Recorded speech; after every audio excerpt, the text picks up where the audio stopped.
Emma here, and I will be reading Chapter 6 of A Haunting at Richelieu High, A Penny Dreadful's Investigation by Bob Berry. Chapter 6 More Questions Than Answers. I sat at my computer until my eyes felt as if they were going to fall out of my head. Mom had popped into my room, first cajoling and then demanding that I go to sleep. Eventually, she just gave up and went to bed. My dad knew better than to get involved in bedtime issues. I had always been a night owl. My research was getting me nowhere. I went back and forth between searching the web for inexpensive makeovers, hairstyles, and accessories to weird psychic stuff. The events of the day were still swirling around in my head. There were tons of different sites devoted to the unusual and the paranormal. The explanations ran the spectrum from earth tremors to bad wiring to aliens living among us. The hardest part was that I wasn't exactly sure what had happened. I remembered the weird rise in air pressure and drop in temperature, and then the whole bank of lockers opening and shutting themselves with tremendous force. Maybe earth tremors weren't that far off. It was almost midnight, and I was just getting ready to shut down when I heard a ping of an instant message. I went to my mail and opened it. It was from Amphoragirl96 at ironwoodmuseumfanatics.edu. I rubbed my eyes. I didn't remember Amphoragirl96, and I certainly never heard of Ironwood Museum of Antiques. But as I read the message, the source of this strange IM became quite clear. KC, after our adventure today, I know there are lots of questions on your mind. We have to meet tomorrow and talk private. Penelope! How did she get my email address? The cursor sat there blinking at me, waiting for me to reply. On one hand, I thought that it would probably be better just to tell her I wasn't interested, that I didn't need to know what happened today. But that, of course, I would be totally bogus. I was dying to know, or at least find out what she thought had happened. I took a deep breath and replied, P. Tomorrow, first period study hall, I'll sign us up for a private study room off the library. Sound good? KC. The instant messaging beat your reply. Smiley face. I fell back into my chair and groaned. Great, now I'll never get to sleep. I drifted off just about an hour before the alarm rang. Today would be a killer. Good thing it was the first Friday of the first week of school. I pulled myself out of bed like somebody escaping quicksand. Mom came in with a concerned look on her face. Up all night again, young lady? I held my head to my hands. Busted, I said. How are you going to get through school today? It's Friday. You'll be falling asleep in class. I'll be okay, Mom, but look at the time, I've really got to bounce. Mom gave me a funny look. I've got to get going. Here, take this. She handed me a cup of really light coffee with a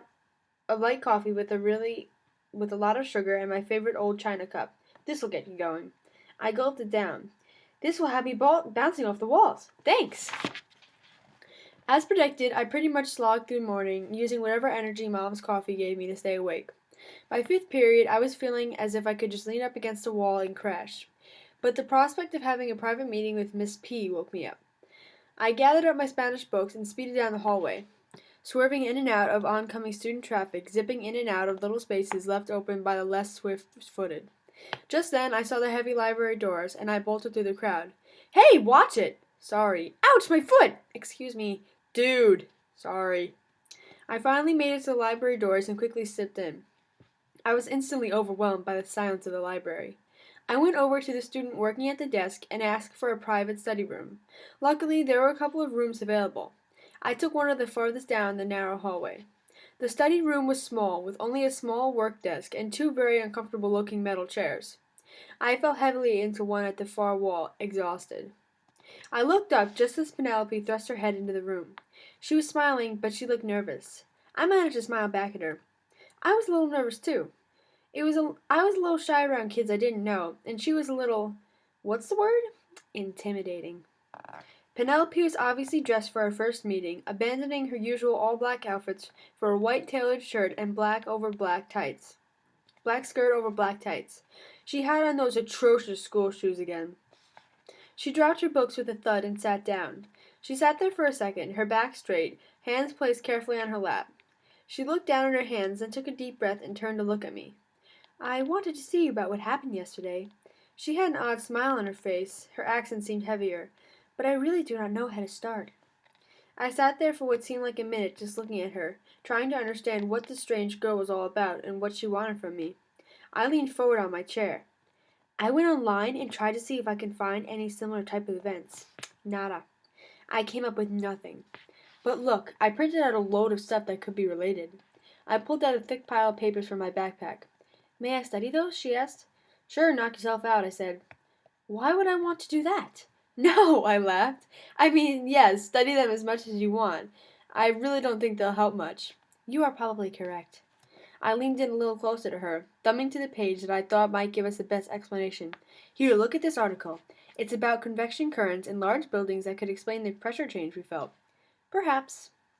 Or this one, seismic activity, like earthquakes and stuff. Maybe it could be something like that. Maybe. She continued leafing through the printouts, then stopped at several pages I had stapled together. She shuffled them to the front of the printouts. She looked at me for a second as if she was sizing me up. Casey, I felt no tremors in the ground. Did you? No, but it seemed like a logical explanation. And I would think that any convection currents would be a constant in the building. This was an unusual event, yes? Well, yes, I guess so. It never happened before, at least not last year. You were following me. Why? I looked down, a little embarrassed. Well, face it, you're not that average, everyday ninth grader. I was curious about you. And there was that weirdness with the exploding phone in the cafeteria the first day of school. You saw that? Penelope, everyone saw that. It was weird.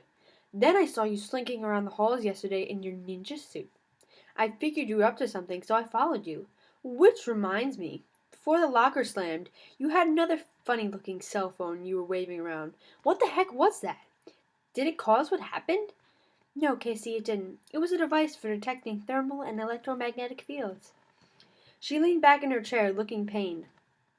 Again, she looked at me with those strange, tawny eyes. There was a serious expression, as if she was trying to read my mind. Casey, we both had a rare privilege yesterday. We experienced something many people do not, but we need to talk further, and I don't think this is the place to do it. Why? We might be overheard. By who? Whom? By whom? You mean like a hidden camera or something? Or something, yes. This is whack! She reached out and took hold of my arm. Casey, listen to me. I cannot explain what I think might be going on here, but I can tell you that my being here may be the causing of this. You might also be part of what's going on. After all, we were both in the lower hallway when the locker slammed. I still say that the whole thing is whack, so what are you saying we should do? We need to meet away from the school. That shouldn't be too hard, I grinned smugly. You live right down the street from me. Ah, she said. That was you walking the dog in the little park the other night. Good. Getting together after school should be no problem. Here, give me your cell number. I will text you and we can work out a time. Okay. I have got to go now. Your research was good, and you looked at every possible explanation. That was smart. She tossed the stapled pages onto the work table. I think you should look at that one a little more closely. I turned to look at the pages she tossed, and suddenly she was walking out of the room. There was a smile on her face. I'll text you. I leaned against the table, a little drained and confused. What just happened? I asked myself. I had more questions than answers. I picked up the article Penelope had singled out.